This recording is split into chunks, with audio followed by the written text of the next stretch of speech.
সবাইকে গল্প কথা ইউটিউব চ্যানেলে স্বাগত। বিনোদন ও স্পোর্টসের এরকম আরো নিউজ পেতে আমাদের চ্যানেলটি সাবস্ক্রাইব করুন ও বেল বাটনে প্রেস করুন।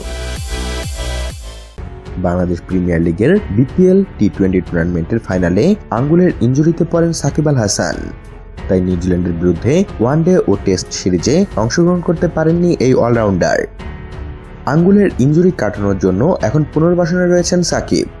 এদিকে দরজায় কড়া নাড়ছে আইসিসি ওয়ানডে ক্রিকেট বিশ্বকাপ। এর আগে অনুষ্ঠিতব্য ইন্ডিয়ান প্রিমিয়ার লিগ আইপিএলে অংশ নেবেন সাকিব। তবে বিশ্বকাপের আগে সতেজ থাকতে এবং সম্পূর্ণ সুস্থ থাকার জন্য সাকিবকে আইপিএলে কাজের চাপ কম নেওয়ার আহ্বান জানিয়েছে বাংলাদেশ ক্রিকেট বোর্ড বিসিবি। বিসিবির মিডিয়া কমিটির চেয়ারম্যান জালাল ইউনিস সাংবাদিকদের বলেন, আইপিএলে অংশগ্রহণে সাকিবকে বাধা দেওয়ার কোনো কারণ আছে বলে আমি মনে করি না।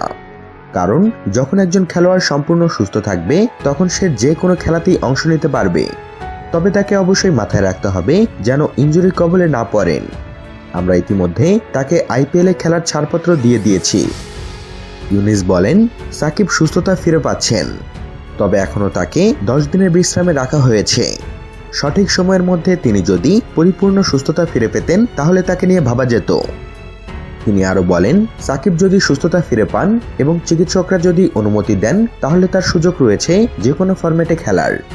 আইপিএলেও সুস্থতা ফিরে পাওয়ার সাপেক্ষে এবং চিকিৎসকদের অনুমতির ভিত্তিতে অংশ নিতে পারবেন সাকিব। তবে ওই সময় জাতীয় দলের কোনো খেলা পড়লে তাকে ফিরে আসতে হবে।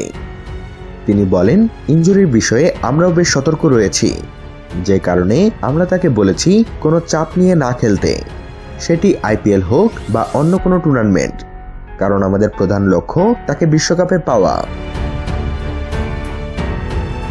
তো বন্ধুরা, এ বিষয়ে আপনাদের মতামত জানিয়ে দিন আমাদের কমেন্ট বক্সে। সবশেষে ভিডিওটিতে লাইক ও শেয়ার দিয়ে আমাদের সাথে থাকুন। ধন্যবাদ।